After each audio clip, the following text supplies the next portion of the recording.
Hey everyone, welcome to my kitchen.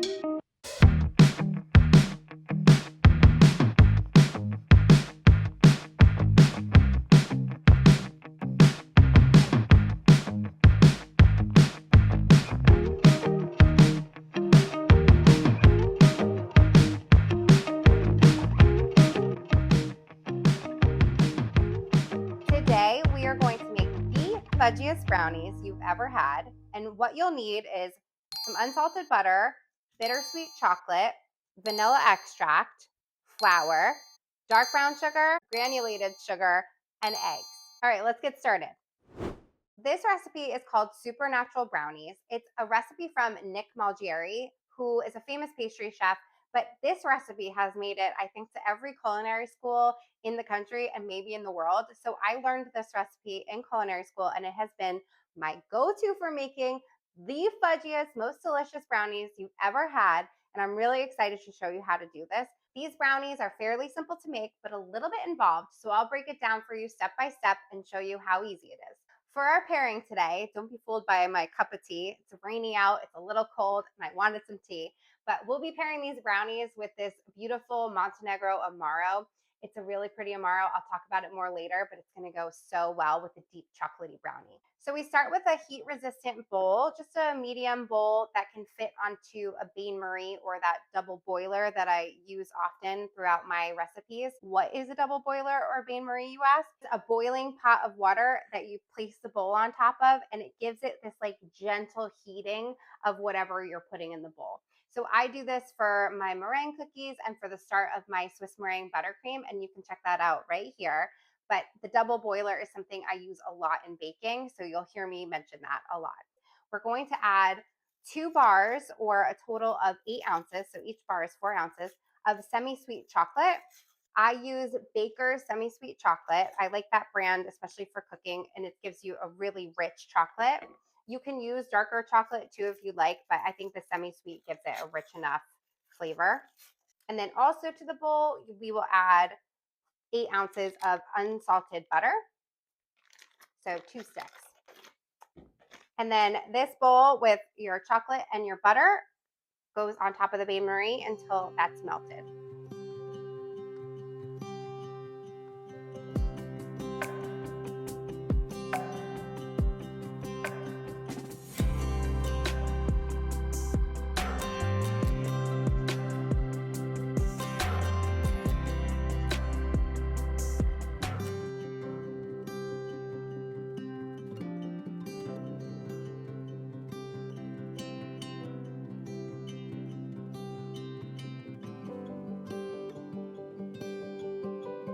Now our chocolate mixture is all melted. We can leave this to the side as we put together the rest of our ingredients.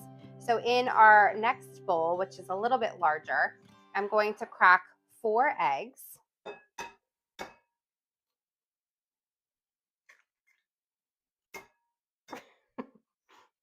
Yes, maybe.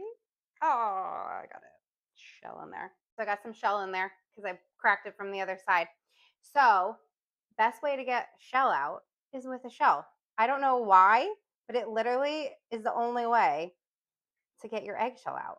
It came right out. You know how you like fish around for the eggshell and it will never come out on a spoon? It'll keep like dodging the spoon. Well, one of my culinary school chefs told us this one time, and I'm like, who knows why, but it gets right out. So if you crack it like me and you're messy like me, it's easy to get out. I got a lot of shell in here, guys. This is ridiculous.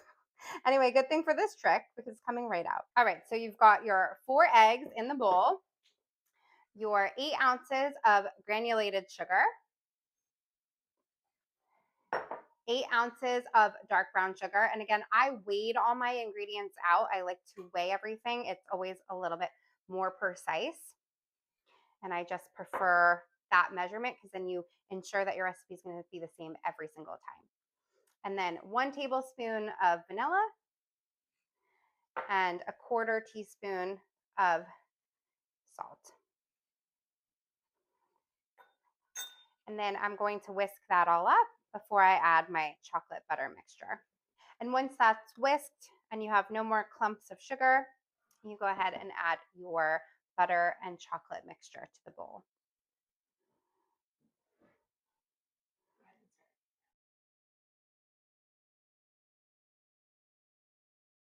All right, and give that a gentle whisk until everything is incorporated. So once that's whisked properly and everything is mixed really well, you're going to fold in your flour. So I just add it in. This is 4 ounces of flour, so it's very little flour. And we fold it with a rubber spatula, just gently to not overmix. So if you overmix your batter, what that means is you're overmixing, essentially the eggs are the problem. And if you overmix your eggs, it can take a lot longer to bake, and it can also not rise as well. So it just creates kind of like a dense, maybe undercooked middle. So making sure to not overmix when you're doing batters like cakes and brownies is really one of the keys. Well, this batter just looks beautiful and smells so good. I cannot wait to bake these. So let's go grab our prepared pan. I just grabbed my prepared pan. It's a 12 by 8, and I've buttered it really generously and did a light dusting of flour as well. And we'll go and pour our batter right on in.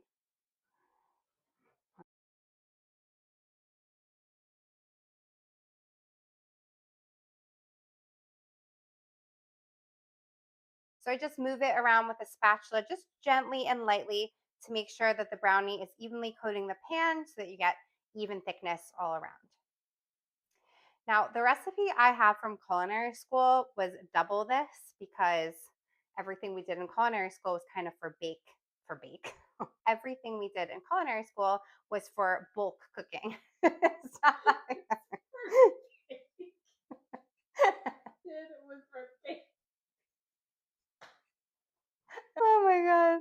I don't know why my brain just doesn't work.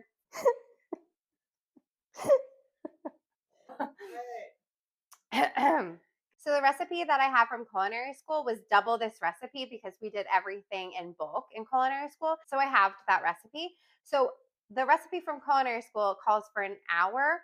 I'm going to check this at 30 minutes. I think it probably will take closer to 45 minutes. The oven is on 350, and we'll check back in to see how long this takes, and I'll let you know. So let's go ahead and put this in the oven.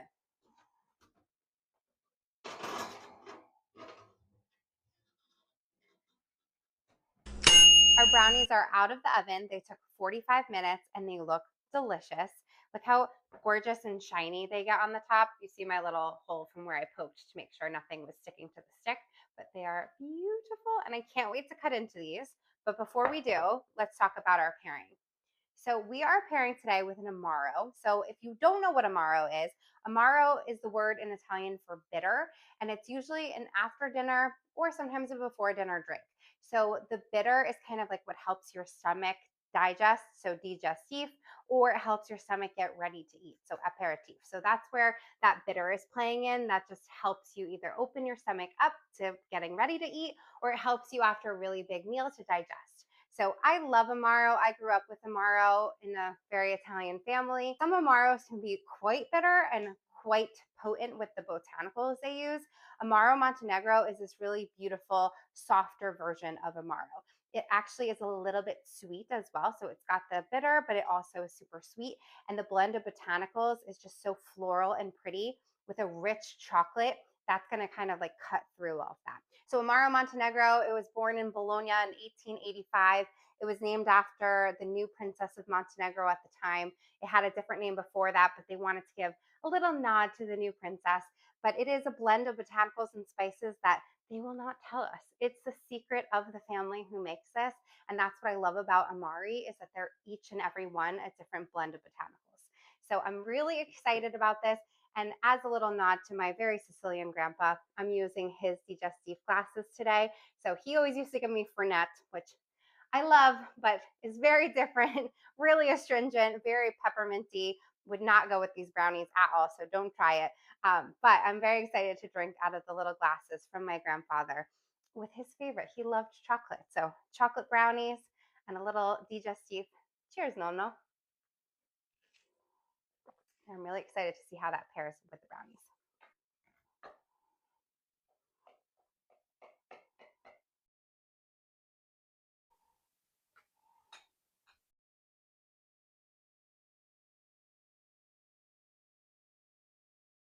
This ooey gooey, slightly warm brownie is just absolutely calling my name.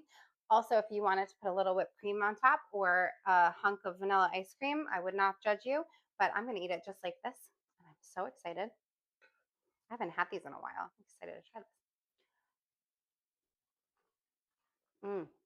Wow, they're so chocolatey and so fudgy. Mine are still warm, which you can definitely just throw in the microwave to warm them up. But I love the texture of them. And even cooled, they stay really fudgy and rich chocolate. Let's try it with the pairing. Oh my gosh, that is perfect. So delicious. Perfect little bite for after dinner.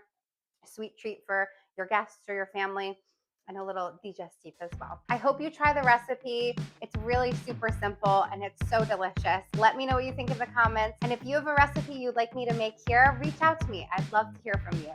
Cheers!